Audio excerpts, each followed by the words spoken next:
Hi, everyone. This is Rose Horowitz, and I'm guest hosting tonight for Sree Sreenivasan. I'm proud, and it's my privilege for us to meet our two guests tonight, who are Washington Post reporters and are the authors of a top-selling book. You can find it on the bestseller list. It's Nightmare Scenario. The inside the Trump administration's response to the pandemic that changed history. So we will meet them in a little while, but first I'll just tell you a little bit about our show. Since March of 2020, when the pandemic started, we have Sree Sreenivasan and the team have been exploring the economic, medical and health and racial and social inequities of the pandemic. And we have done that with 525 guests. Proud to say that 303 of them have been women. And we've had 1.5 million viewers. The first 250 shows we did consecutively, and now we're doing them once a week. And tonight, before we meet our guests, want to tell everybody to follow us on Sree's Twitter, Facebook, LinkedIn, and YouTube channels. And we'd love to hear from you. We want to know where you're joining us from. And we'd love to hear any questions that you have for us and our authors. Ask us anything. Before I introduce them, just want to tell you a little about myself. I'm a journalist, and I'm a journalist and the founder of Woman to Follow. And want to thank the team that is making this happen tonight. Sree Sreenivasan is the Marshall Loeb Professor of Digital Innovation at Stony Brook School of Journalism. And our other producer is Vandana Menon, and you can follow her at Vandana underscore Menon, and she will be live tweeting tonight.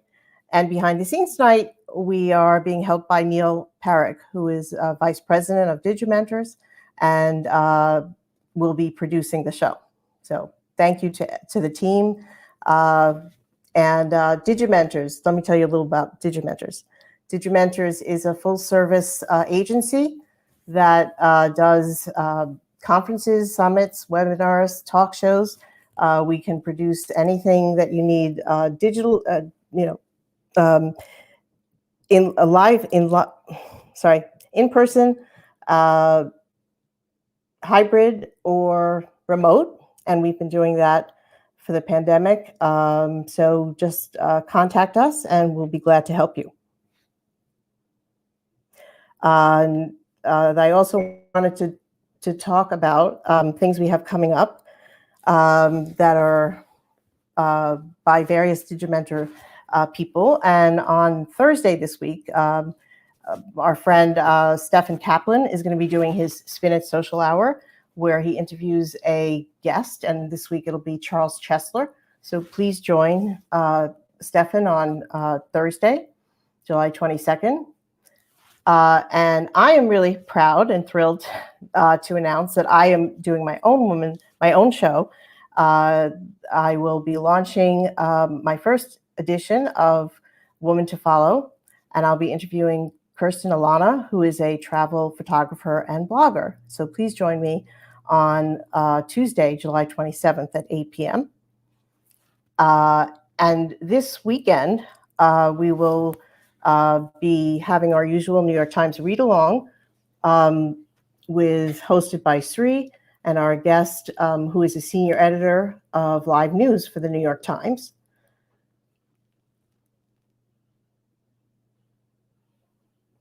I didn't get that. Could you try again? Sorry about that. So finally, I'm sorry. Next week for our show, we have Vishaka Desai, who is the author of World as Family, A Journey of Multi-Rooted Belongings. She is the former president and CEO of the Asia Society and a scholar at Columbia University. So please join us next week on Wednesday, July 28th for that show. So without further ado, I want to introduce our guests, Yasmeen Abutaleb, who is the health policy editor at the Washington Post, and Damian Paletta, who is economics editor at the Washington Post. They have joined together to present, to write a book that gives us an inside look, a bird's eye view of what really happened inside the Trump administration. As we remember, Trump first said that this whole virus was nothing. And certainly we know that it was a chaotic response. And they look at the players and the policies that brought us to where we are. And it of course was not nothing.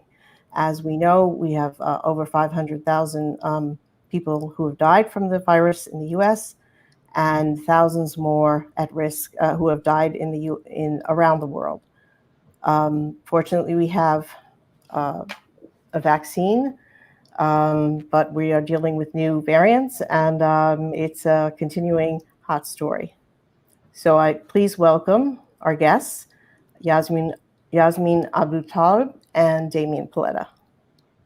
Hi. Hi. Hey there. Hi. Thank you so much for joining us. It's so great to be here with you. Thank you. So where do we start with your book? What made you want to? I mean, I know you were covering this, and you, from two different perspectives, the health policy and economics. And have you ever written together before, or written stories together? How did this come about? Well, we haven't written together because I'm a reporter and Damian's an editor, but Damian was editing a lot of the early stories we were doing in January and February about COVID coming to the United States, and then when they implemented the China travel ban. So we were working together on those stories, and of course, a crazy breaking news environment. And by March or April, we didn't know exactly what course the virus was going to take. At that point, we still thought it might be over by the summer, with maybe a little bit of a flare up in the fall, but that we'd, be going back to work potentially later that summer.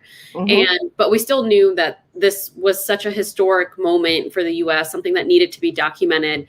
It was clear in March and April that the Trump administration was mismanaging the whole response. And so we felt like no matter how things turned out, it was going to be worthy of a book, that there would need to be a comprehensive historical record of what was happening. And the twin forces that were constantly pitted against each other were the health and economic considerations. So there was the health advisors who were advising shutdowns and social distancing and masking, and the economic advisors who wanted the economy to rebound as quickly as possible, who wanted the shutdown to end, who were very resentful of the doctors and public health officials at many moments throughout the response. And so we felt like between the two of us, we could tell that story in a way that maybe other people couldn't.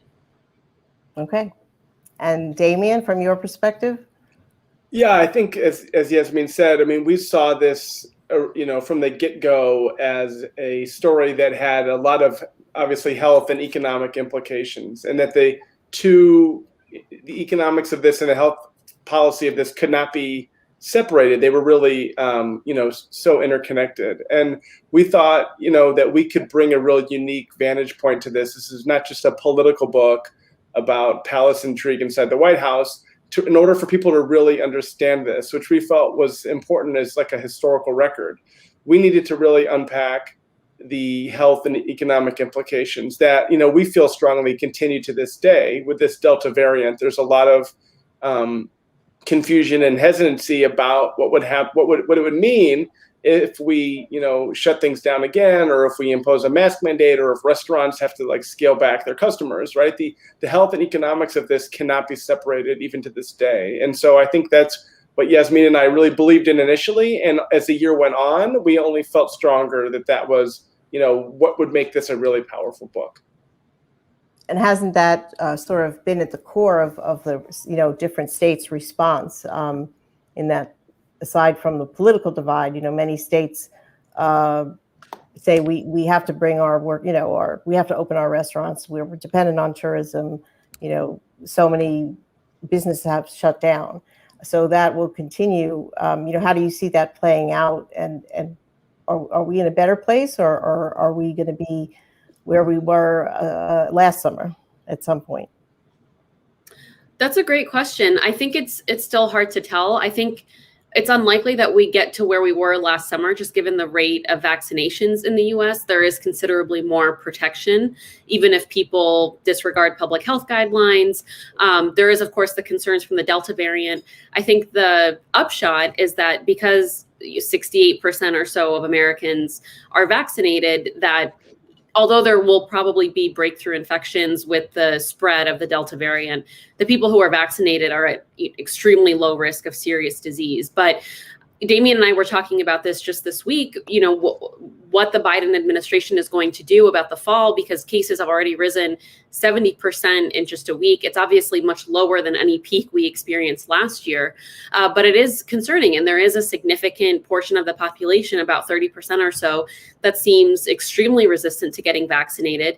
The administration and some local health officials might be able to make inroads with some small segment of that population, but it's not going to be what we were seeing from January through May, with just millions and millions and millions of people getting vaccinated and massive increases, week over week over week. We're kind of past that point. And so I think when you ask about the tension of the health and economic forces, it's going to play out not on the big national level that we saw for all of last year, but regionally. There are a lot of states that, of course, have really low vaccination rates. And, they could be faced with very similar outbreaks and situations that they've been dealing with for the last 16 or 18 months. Thank you. Let's see. My question for you is, before I'll just stop and just want to acknowledge some of the people who are tuning in and let's see where they're tuning in from. I think I saw Stefan Kaplan, who was tuning in from New Jersey. And there's Julia Weeks saying hello from Brooklyn. So far, we're close. Yeah, and Seattle, Washington, we have Pranya. And we have... I'm not sure, but her handle, but somebody from San Francisco is joining us. And Jonathan Borstein is saying hello from the East Village. Thank you, Jonathan, for joining us every day, every time we've done the show. And hello from Montauk, Long Island, from Apollo. Okay, so what there have been several books just out now about the COVID crisis and the administration. What makes your book unique? Oh, that's a great question. Well, I think Yasmeen and I, we were immersed in this last year. We did not parachute into this story. We worked around the clock from, January 2020 all the way until we went on book leave on New Year's Day 2021. I mean, we were working on this, there were days when I started working at 7 a.m. and would finish at midnight or later, because the story just kept moving and changing. And so I think, while that was exhausting for us and our families, it also allowed us to really just absorb and vacuum up so much information. And I kept a detailed list, essentially a chronology that I updated every day of like the 10 or 12 things that happened that day related to COVID and the economy.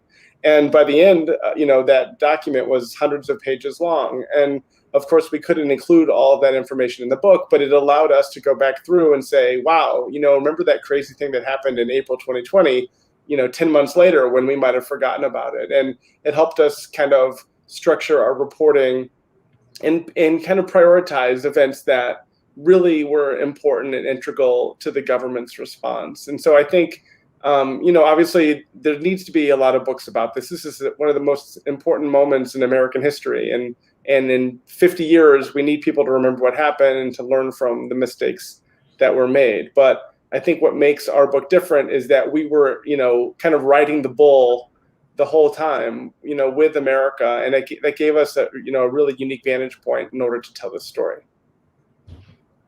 Thank you. And amazing dedication. I've been a beat reporter myself, and the more you're immersed in something, the more sources you have, and the more inside information you get. So if you can name me, let's say 5 or 10 things that stand out to you in how the administration handled this and how those were turning points. Is that something you can talk to us about? I'm sure, a lot of us don't want to remember what happened, but all I remember as we were doing our show, so I was always on top of what was happening, but it just seemed every day in terms of, my kids, one day I found a picture of myself where I was shopping in the supermarket and I was wearing, gloves, and, and then that turned out not to be the case. So if you can talk to us, name a few things that really stood out to you as you looked at what you wanted to cover in this book and what were turning points. Yeah, Damian, I'm going to take a couple and then I'm going to hand it off. Sure. I'm not going to do all of them on my own. So I think one obvious one early on was Nancy Messonnier, a top CDC official, giving a briefing on February 25th, where she said, it's not a matter of if, but when. Life is going to change dramatically. People need to be prepared for massive changes to everyday life, school closures, working remotely. And it was a big turning point because the president was on his way back from a trip from India, and the market tanked on Dr. Messonnier's comments, which of course turned out to be right. And he changed the leadership of the task force to his vice president, Mike Pence, as opposed to the health secretary, Alex Azar. And it started this really frantic effort by the president. He had been doing it before, but I think you saw it really pick up after that date to tamp it down, to insist that this was going to go away. He very famously gave a press conference the next day saying, you see, it's 15 cases now, it's going to be down to 0, which of course is not what happened. And you really saw this shift to a public messaging campaign as opposed to a public health campaign or a public health response. I think another big one was the fumbled effort to decide whether or not Americans outside of healthcare settings needed to wear masks. And there was this proposal by a top HHS official named Robert Kadlec to have underwear manufacturers turn some of their facilities to manufacture masks. They had already started, they had already paid for it. And the plan was to send 650 million masks around to every household in America. So enough for about every American to have 2.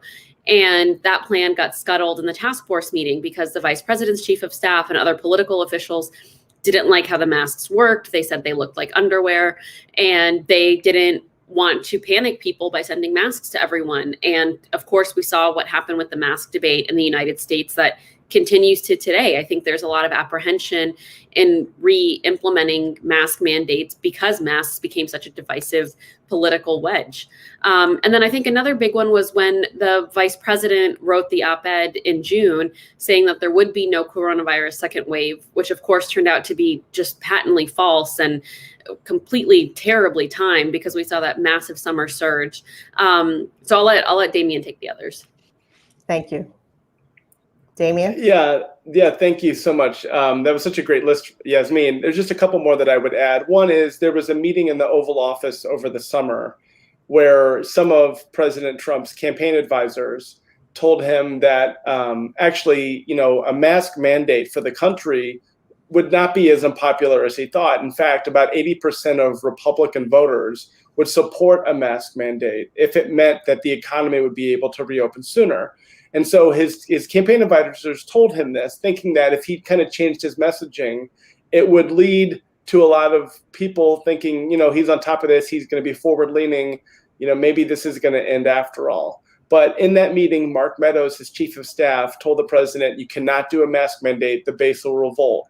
And, this is around July or August 2020, and the president agreed with Mark Meadows. He didn't want to lose the base ahead of the election.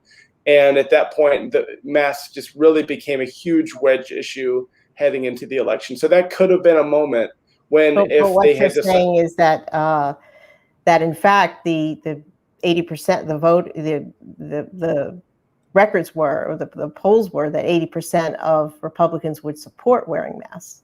Exactly, and would support his leadership in calling for mask wearing. They were looking for him to kind of lead the way. But we know that he was so, against even being photographed with a mask on or having people around him with masks on, because he thought it made people look weak. So, that was obviously something that a moment when, if I think in retrospect, it could have had a much different outcome. And then the final thing I'd mention is the end of the book, was a scene that was really special to Yasmeen and I. And essentially, it's a confrontation between Dr. Birx and the vice president. And it takes place 6 days after the election, when everyone in the Situation Room essentially knew that President Trump had lost re-election, but obviously Pence wasn't going to admit it or go down that road because the president was going to fight. And so Birx, who had been sort of biting her tongue to that point, confronted the vice president and said, "Listen, you have to tell people to wear masks. It's essentially the election's over. We have to really try to wrap our arms around this because the crisis is real." And at that point, there were, the numbers of people with coronavirus was starting to skyrocket. We were in the middle of this terrifying third wave. And Birx pleaded with the vice president, and he said, "Okay, I'll discuss it with the president." And she said, "No, you have to do it. You and the president have to call for this. Those people don't listen to me." And when she said those people, she was referring to, the millions and millions of Americans who would only take their cues from President Trump. And in retrospect, she was right. There was a huge kind of tidal wave of death coming. And there was no moment during that 10-week period between the election and the inauguration of Biden when the Trump administration, really tried to change its messaging in a way that would help people. And as you saw, there was about 200,000 deaths from COVID between November 3rd and January 20th. And it was just an unbelievable period for this country. So much sadness. That's almost half the, 500,000 roughly deaths then in that period, when we already, when the rest of America knew that he had lost, right? What do you, one thing when I think of what happened in my mind is the whole thing about when he in fact, Trump got COVID and that scenario. What did that tell the nation? Damian and I spent a lot of time trying to understand that weekend and that period where Trump got sick. And what we learned was that he was much sicker than his doctors and his political advisors were telling the public at the time. There was a period where they were genuinely concerned he was not going to make it alive out of that weekend because he was put on oxygen twice. It had dipped into the 80s. And they basically began this mad scramble, one, to get access to a drug that was not authorized for use at the time, the monoclonal antibody from Regeneron. They called the FDA commissioner directly and asked him to make it available through what's called a compassionate use application. And they wanted him to cut corners and do it in a matter of hours. He resisted, but by law, the FDA has to make a decision within 24 hours, and they did. And they did make that compassionate use authorization. The one person that we spoke with who was familiar with Trump's medical condition said that they thought that drug was the reason for his rapid turnaround, but they threw everything they had at him. They gave him remdesivir, which was in short supply at the time. They gave him dexamethasone, which is a steroid that had shown to have some efficacy against critically ill COVID patients. They, of course, gave him the monoclonal antibody, and he had access to the best medical team in the world. And what we learned, and I think Damian and I were really surprised to learn this, just given the president's behavior, is that his health advisors, including Robert Redfield, the CDC director, were really hoping that weekend was going to be this big turning point, that the president would finally understand how serious COVID was. He would come out, he would tell people to wear a mask. He would say, "I could have died from this. My wife got it. My son got it." if we can get it, then anyone can get it. And of course, that's not what happened. He walked up the balcony, he took the mask off in that very sort of dramatic, cinematic moment, and walked and exposed a number of White House staffers to potentially to COVID because he walked in without his mask, and was defiant and said, don't let it dominate your life. And Damian and I think were pretty struck by the fact that there was just so much regret among so many members of his staff at that moment, because they thought this was the moment he could have turned it around. It was October. They knew this really deadly winter was coming. And of course that didn't happen. And like Damian mentioned earlier, 160,000 people died just in the stretch from the election to the inauguration. Thank you. Let me see. What did it mean to you? I guess, one of the images that I'll never forget is him taking that ride. What did it tell America about how to be safe when Trump took the ride with his security people around the hospital? I mean, it's just theater. I guess the main question that I'm sure you explore in your book is, how much of the Trump administration's response, was driven by health concerns, and how much was driven by how this would look and how he would look, and how it would position the Republicans for the election in 2020. Well, I mean, he's a master showman. He really is, and I think his skill in marketing and messaging. I don't know of another president who was as good as he was at that. And so absolutely, there was, at the beginning, we all saw that he tried to kind of will it away. It'll disappear when the weather gets warmer. It's not going to be a big deal. When the stock market tanked initially, as Yasmeen mentioned, they did everything they could to kind of talk it back up. They sent Larry Kudlow onto CNBC to say, it's pretty much airtight, contained. And then there was a point when it became obvious that, you can't trick the virus, right? You can't just change the channel on it. And then the virus, by the time they had realized that, obviously it was like a month too late and the virus was everywhere. And so there was a point in March, in kind of the second half of March, when the president acknowledged that, this is going to be tough and we need to kind of unite as a country. And quite frankly, his poll numbers at that period were as high as they'd ever been. Because I think Americans realized that this was a crisis that kind of snuck up on the country, and that he was trying to lead, and sort of gave him the benefit of the doubt for that 2-week period. And then in early April, there was a huge fight over reopening, and there was these protests in states. Armed people, stormed into the state capitol in Michigan, and all sorts of things. And the president really lost patience with the precautions. And so I think at that point, he was really trying to take to cable news and do whatever he could to try to spin this in a way that made his base feel better. I think as you mentioned, that ride he took around Walter Reed on I think it was the Sunday that he was there.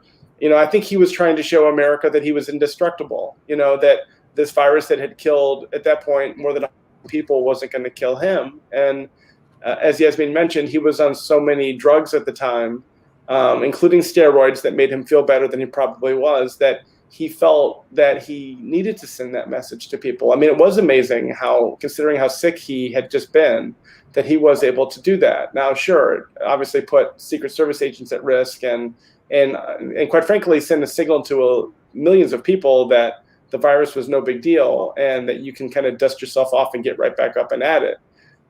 So I think, that's something that we'll maybe never know the damage that ride caused, that publicity stunt caused. But absolutely, it was his way of telling people that this virus would not beat him, that he was going to not, kind of fade away in the final month of the campaign, and that he was going to get after it and do whatever he thought was right, no matter what the doctor said. Thank you. A question, that was in March, and he made that famous speech, which, as I'm listening to you, if he was full of steroids and he made the speech in front of the White House, he seemed like he could have been on steroids, right?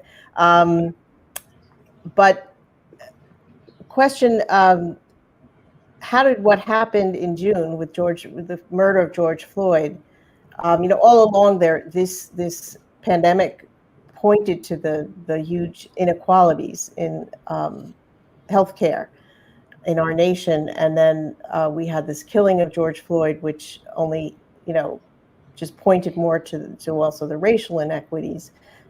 Do you talk about that in your book, and can you tell us about that? We do. Damian and I have a whole chapter about the George Floyd protests and the protests that whole summer that resulted in calling for greater equity and addressing systemic racism more head on than the U.S. had in the last few years. And of course, these were all an extension of the Black Lives Matter movement that had started a few years earlier.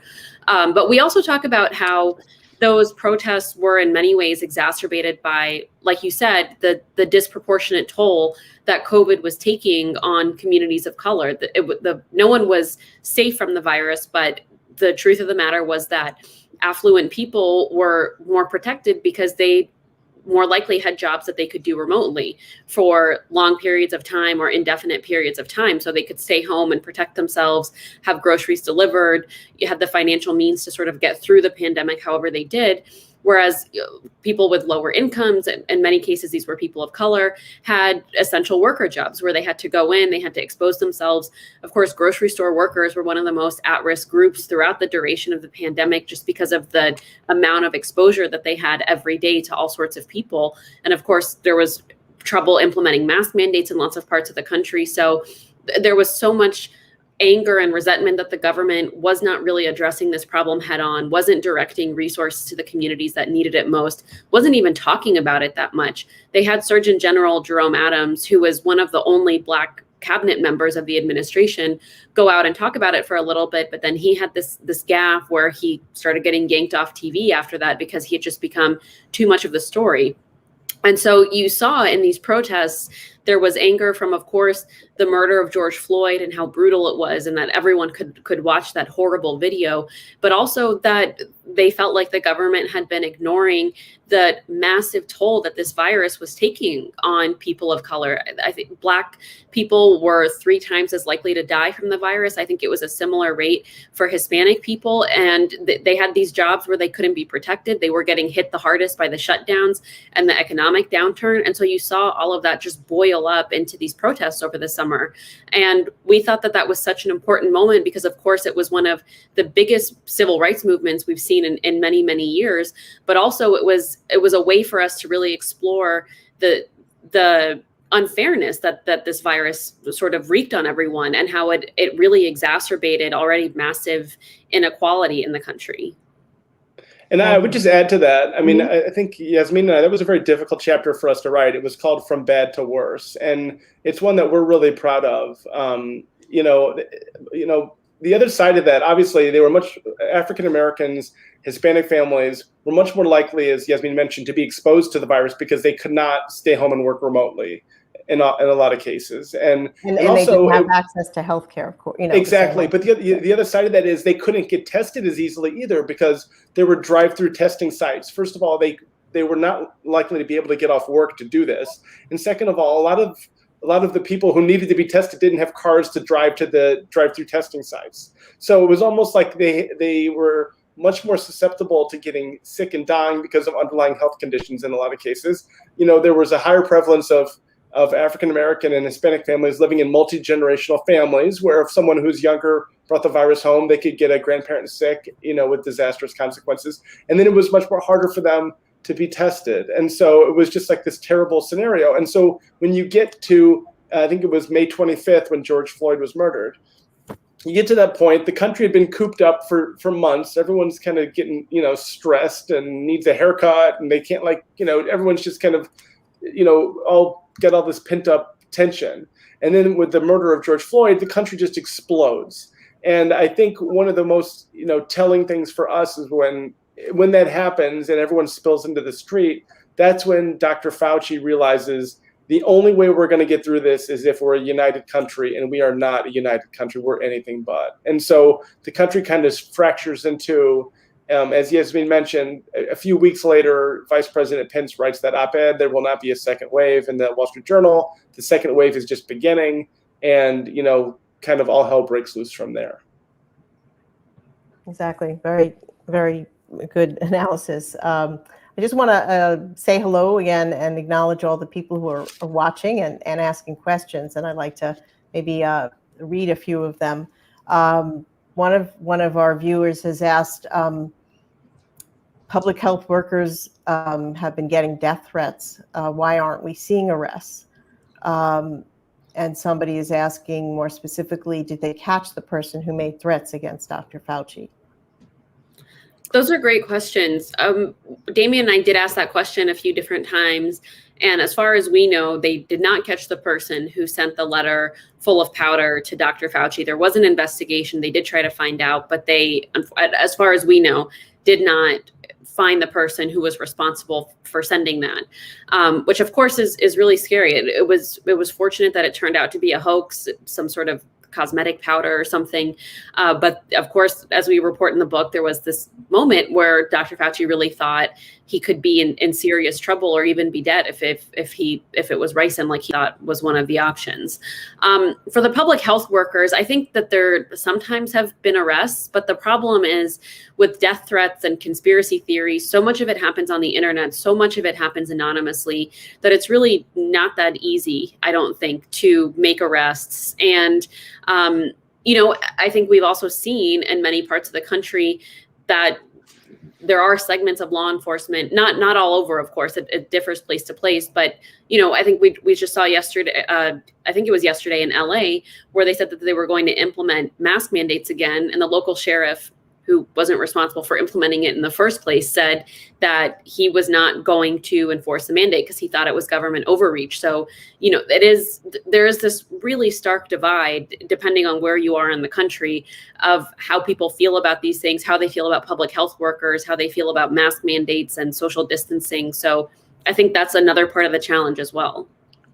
And I think one of the things Yasmeen and I tried to do with this book, you mentioned Dr. Fauci and powder. I mean, so the prologue of the book is a scene in August. When one of our viewers apparently, has read the book and yes, and thank you. Yes. I really appreciate it. So the Dr. Fauci brings an envelope that had been sent to his house, and he takes it to the office at the NIH and opens it with a letter opener, and all this powder explodes all over his face. And as Yasmeen mentioned, they didn't know it could be ricin or anthrax or a hoax. And so he had to be decontaminated. He was stripped down to his underwear. It was, a very scary moment. And I think what we were trying to do in that passage for readers is show people, we all lived through 2020. Okay, we know some of the bigger plot twists and stuff, but you have no idea how crazy it got. You have no idea how close the calls were. You have no idea how fraught this year was and how crazy and scary and emotional it was. And it wasn't just Dr. Fauci who got a letter with powder. Dr. Redfield got a letter with powder. Dr. Birx was getting letters telling her to hang herself. I mean, there was obviously a lot of public criticism leveled at these doctors, some of it from the president, from the podium and from his Twitter account. But it ended up manifesting itself into some really nasty, dangerous stuff. And that continues to this day, quite frankly. I think Dr. Fauci might have a security detail the rest of his life just based on the amount of hatred that's been pointed at him from some of the president's supporters. So I think one of the things we wanted to do with this book was say, listen, we're going to take you to a place that you didn't know existed. We're going to tell you stories that you couldn't have dreamed of. And it's really important to understand that if you really want to comprehend what happened in 2020. So you're taking us behind the closed doors. Exactly. And amazingly, I think Dr. Fauci is facing even worse threats now than he was last year. The moment that we were writing about that seemed so exceptional, and that this must have been the worst point. And I think it's even worse now because you've seen an even bigger segment of the right wing go after him, and even more conspiracy theories with the Wuhan lab and NIH. And, we're going to see the repercussions of this for many, many years to come. It's by no means over. One of our watchers, Suda Parag is asking, while writing this book, both of you must have gone through a lot of emotional stress. If you're working 18 hours a day and writing this book, tell us how you got through it and how hard that was. Damian, Yasmeen, you start. I don't know. Whoever. Go ahead. I feel like, yes. Yasmeen got me through the stress. My family got me through the stress. It was incredibly stressful. We're first-time book writers, okay? So it was stressful on its own. But we were dealing with the same things that everyone else was dealing with. We had COVID scares. My great aunt died of COVID in November. I have 2 kids who their school was affected. I waited in line at the grocery store for 2 hours, like bewildered at what I was seeing happen to the country. It was incredibly stressful. I think, I could not have done it. I could not have done it without an amazing partner.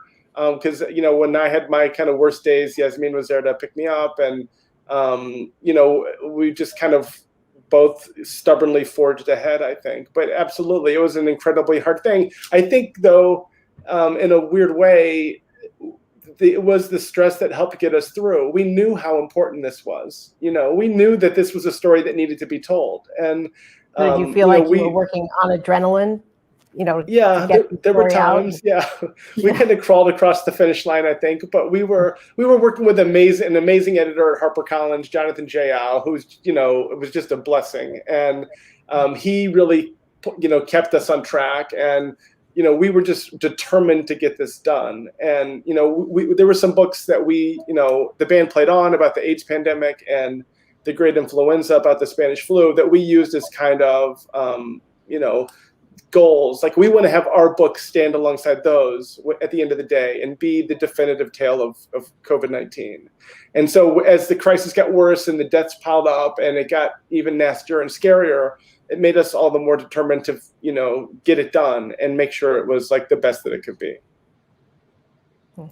Yeah, I think Damian hit on a lot of it. We definitely helped each other through, supported each other through. We both had families that were very supportive of the book and wanted to help us get it across the finish line and understood the importance of it, which doesn't mean it wasn't without its challenges. And I think Damian and I also had moments where we would feel really stressed, but also recognized the point of immense privilege that we were both in. One, to get the opportunity to write this book and get to document it for history, but 2, that we both had jobs that we could do remotely. We could do the book remotely. We could get on Zoom. We had good internet connections. We kept our incomes. I think we sometimes talked about, if we feel this much stress, I can't imagine the amount of stress that people who are suffering the hardest from this pandemic are going through.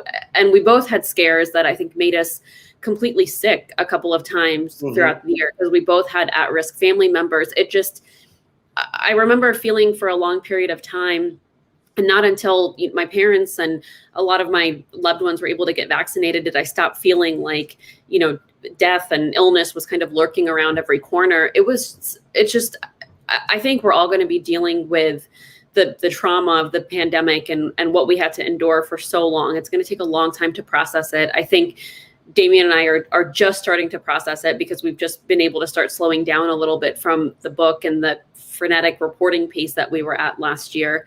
But it was really hard. It was really hard to feel the fear that we felt for our families, for ourselves, for the country. And then at the same time, just be uncovering one disastrous decision or meeting after another, or feeling like that things were not going to get better, at least not in the near future. And I think that was a really difficult feeling to cope with for a long time, especially by the time the fall rolled around. It felt like, I don't know that I've experienced a darker winter than this past winter, with the enormous death and infection toll and the chaos with the election and not a lot of messaging about COVID, and the start of the vaccination campaigns was such a disaster. It was so hopeful that we had these vaccines, but then the rollout was a disaster. It was a really, really dark period that we all had to live through.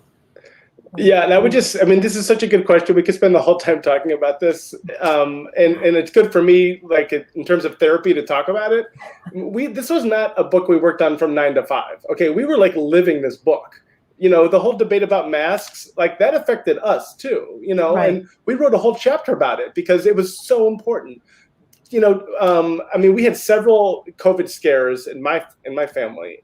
And so the whole testing debacle, for example, my wife, 2 kids, we had to go get tested. It was a really scary moment. And the 4 of us got tested together. Myself and one of my children got our results back in 2 days. I think my wife's results came back 5 days later. And then the other child's came back like 10 days later. I mean, what the heck was that? You know, and I think that was something that thousands of people were going through every day. Yeah. And the fact that it was so broken and that long into the pandemic, it made, you know, I think it made Yasmeen and I realize there's no way we're going to get through this if they don't sort all this kind of stuff out. And this is just the basic, you know, one of the most basic parts of the whole response is like finding out who's sick. And so that just made us more determined to get this right and to hold people accountable who were responsible for these decisions and some of these mistakes. And so, I kind of fantasize about writing a book that I can do from arm's length and, spend years on and, do like that. This was not the kind of book. This was like we were riding the bull for over a year. It was crazy. It was stressful. It was emotional. It was hard, but we just knew it was important. And, we just kind of kept, picking each other up when we needed to. Our families were amazing. Our colleagues at the Post were incredible. And, that's what the finished product, that's how it got to be. Well, thank you so much. And I think I just want to reflect, one of my sons is telling me to go. Mom, it's the first time I've co-hosted the show, but I haven't fully hosted the show. So thank you, Andrew. He's in DC, and we have comments. Jeanette Ashworth, I think, thanked you for this brave and important work you've done. And she writes, yes, so much collective trauma from this pandemic. I want to read your book. Thank you for researching and documenting so much. Neil Parek's mother writes, salute to both the authors. Great history of this era. I have a few kids, sorry. Anyway, and we went through this pandemic as well, so all affected, one of them got COVID, but, didn't find out until, he had random tests in college and had it, but didn't believe it. But anyway, had to spend a week in a dorm with, where they put meals at the door of his dorm. Okay. Yeah, he was fine. He was asymptomatic. He had gotten one vaccine, had waited at a CVS and got the Pfizer vaccine. And so this happened like a week and a half later. So he thought maybe he got it online. His theory. He missed a swimming season, at college. And we have a comment from Diana in San Francisco. Thank you so much. Thank you for the amazing information. Jonathan Borstein saying important book. Thank you. Jeanette Ashworth, who teaches, wrote, the lack of accountability and the rejection of science were surreal. Thanks for your deep dive.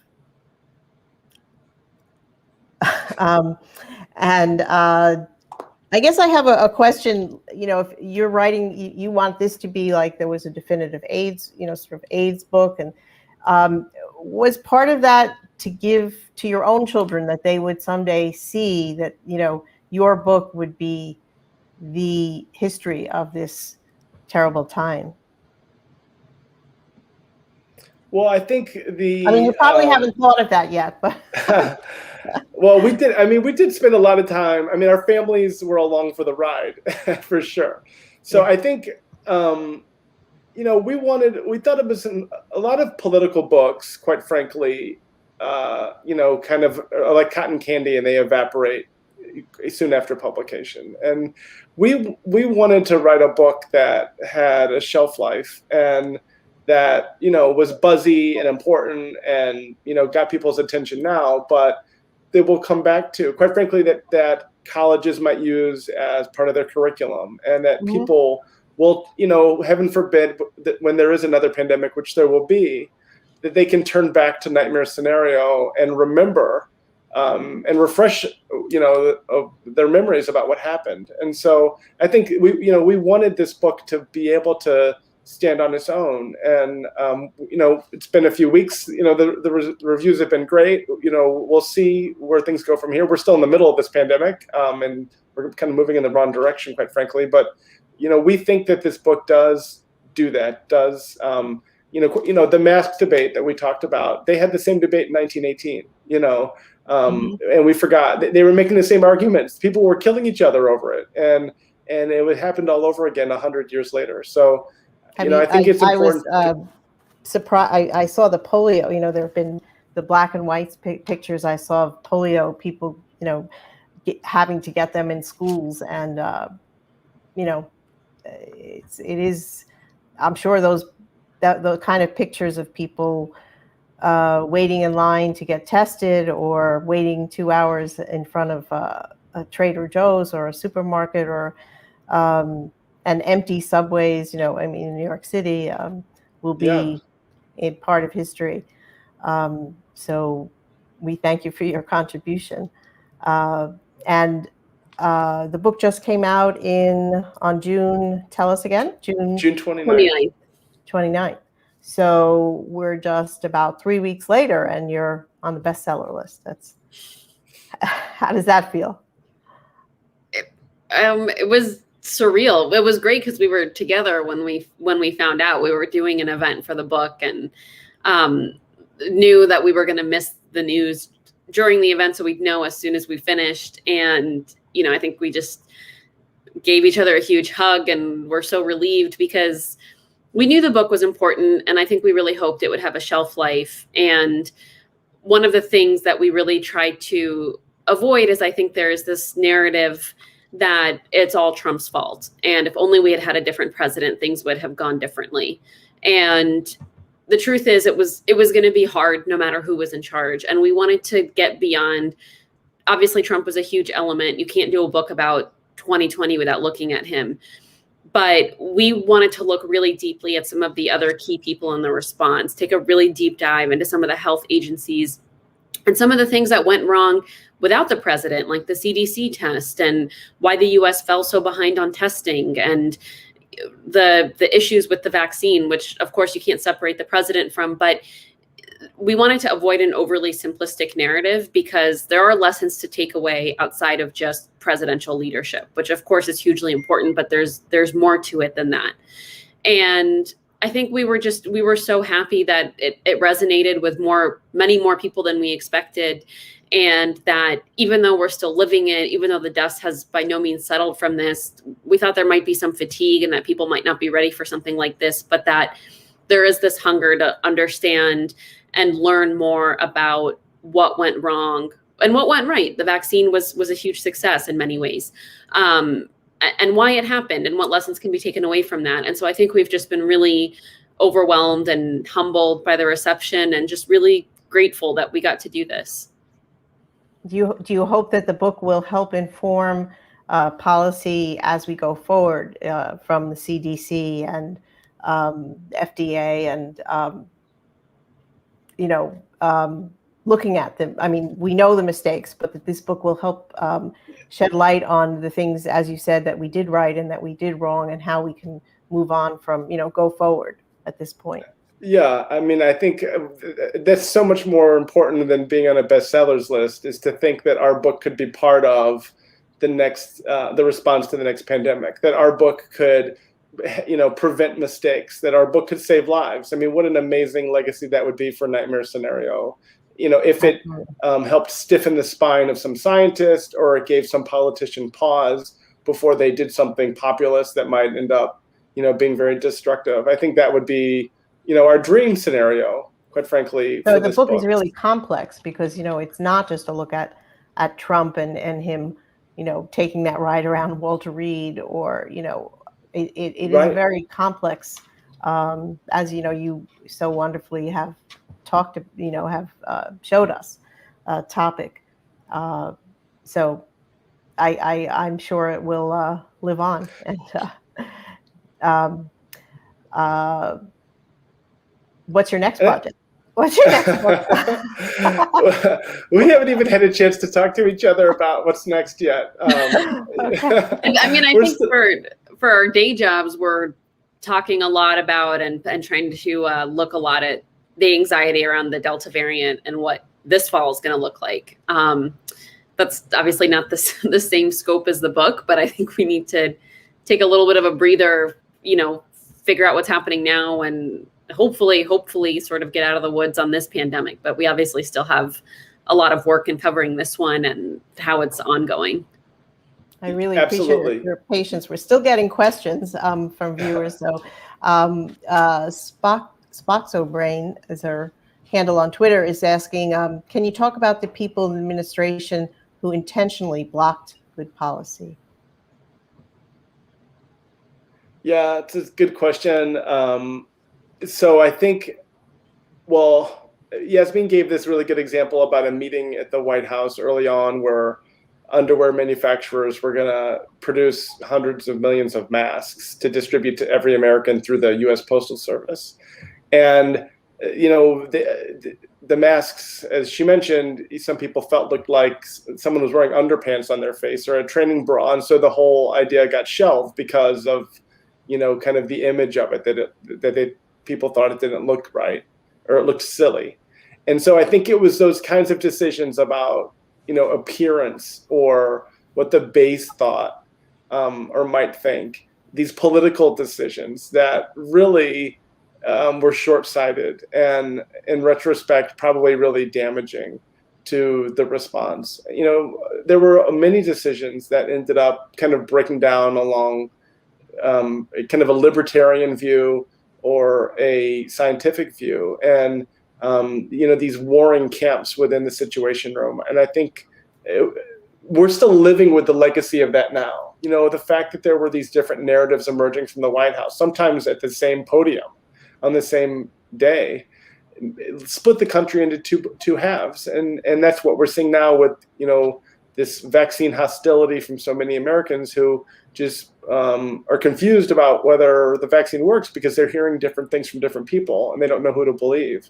And so the legacy of all of that from last year continues. And as Yasmeen mentioned, that's what we're spending a lot of our time on now at the Washington Post, is understanding what's happening in the country, explaining to readers what's happening and who the decision makers are, and trying to anticipate where this goes next, because it's mid-July. The fall is right around the corner, and that's when a coronavirus picks up a lot of momentum. And so if we're, at the same trajectory in the fall that we're at now, we could be in for a lot of trouble. And so it's those sorts of lessons that we learned last year that we need to remind ourselves of now. Thank you. Jasmine? I mean, I think Damian hit on so much of it. And I just want to say that we're really grateful that we could come on and talk about the book and some of the lessons that we learned from it. And we still have a lot more to learn. And we just, encourage people to reach out to us as they read it with any questions or thoughts. And, I'm just really, really grateful that we got to come on and talk with everyone here. Well, thank you so much. I'm going to ask you to just stay on for a few minutes as I'm going to go back to some announcements we have, and then I'll ask you to stick around and ask you for some closing thoughts. So thank you so much. We'll be back to you soon. Okay. So thank you, everybody, for joining us. I want to give a big shout out to my colleague, Vandana Menon, who I know has been tweeting live under Vandana _ Menon. So please follow her. And we give shout out to Sree for being such a great host and showing me how to do this. And a big thank you to Neil, who stepped in at the last moment to help produce this show, and always does an excellent job. just mention the shows we have coming up. First, Thursday, please join Stephen Kaplan for his Spin It Social Hour. And on Sunday, please join Sree and Neil, who's the executive, one of the other producers, and our team of 4 other producers who make this show happen. And we'll be talking to Shashank Bengali, who is the senior editor of live news for the New York Times. He's a former foreign correspondent for the Los Angeles Times and is based in Singapore, but has also spent time in Mumbai as the South Asian bureau chief. And last but not least, I'll ask the final pitch will be to watch my show. As I've been doing this show, I've guest hosted. Some people have said, well, when are you going to do your own show? You know, I started a movement to amplify women's voices on social media. This Tuesday at 8 p.m., I'm going to be interviewing a great travel photographer and blogger, Kristen Alana, who I'm really excited to have. She is not only a photographer, but in her blog posts, she really engages with her viewers. So she's a woman to follow, and looking forward to that. And on next week for our next Sree show, we're going to meet a fascinating woman, Vishaka Desai, who is the author of World as Family, A Journey of Multi-Rooted Belongings. Ms. Desai is the former president and CEO of the Asia Society and is a well-known scholar and advisor at Columbia University. So that should be a very exciting show. And now if we can bring on our guests again and ask them for some final words. Hi. So thank you so much again for joining us, and appreciate your patience as I've navigated this hosting. But what would we have had a lot of questions about, why they haven't found the people who have made these threats, what's going to happen in the future. But, what is the message you might want to leave to people who are going to want to read your book? What would you want to say to our viewers? I think it's just really important to understand what we all lived through, why it went the way it did, and to really think about what lessons we can take away from it, how we can hold our government and our institutions and state and local leaders more accountable so that we never have to live through something like this again. When Damian mentioned earlier that we look to books like In the Band Played On about the AIDS crisis, I think one thing that book did really well was obviously look at what the Reagan administration and Reagan himself did wrong in that crisis, but look beyond that to the doctors and the scientists and the institutions that didn't respond as quickly as they should to that crisis. And the same thing happened here. So I would just urge people to, I know it's tempting to, especially if you're vaccinated, to want to move on and feel like we've gotten through this and get to move on. But there are millions of families that have suffered irreparably from this. I think the country suffered irreparably from this, and to just stress the importance of really understanding what happened so that, because we all have a role to play in making sure that the next time goes better. It's not in the hands of a few people. I think one thing that we learned in this crisis is that every single person has a role to play in helping and protecting society. And that was ultimately one of the things that was really detrimental to this response, is that there were a lot of people who didn't believe that it was their problem or their responsibility. So I would just urge people to read it, to share it, and to heed whatever lessons we can from this whole crisis. Thank you so much. And I'm sure after this show and replays that people will be watching, I encourage everybody to get this book. And Damian, let me turn to you. Sure. I would just add, Yasmeen and I have gotten a lot of feedback on the book that, wow, you have all this amazing inside detail. It was, it's crazy to feel like you're in the room for some of these things. And I think Yasmeen and I feel that people deserve to be in the room. They deserve to know what happened. I mean, one of the the things that we felt was important about writing this was to shine a light on how the decisions were made, and quite frankly, how some of the, terrible decisions were made and why they were made. And so, this is, we tried to write it, as a page turner. We wanted people to really be immersed in these scenes, whether it was the Oval Office or Air Force One or the Yellow Oval Room on the second floor of the White House. But people deserve to know what their government does, especially in moments of crisis. And so we hope that this book, fulfills that need, because there will, like I said, there will be another pandemic, and we need to all not forget what happened. And hopefully our book, really cements this for a long time. Well, thank you. That's a really noble mission. I know myself as an investigative reporter, I think my proudest achievements were feeling that I did bring my readers into the room, and some of my stories did change, legislation, and so I think that you really understand that, and I really admire your wide-ranging and important goals. So thank you so much for joining us, and I really hope the book continues to soar and do well, and will make us all understand this crisis better. Thank you. Thank you, Rose. Thank you. Thank you so much.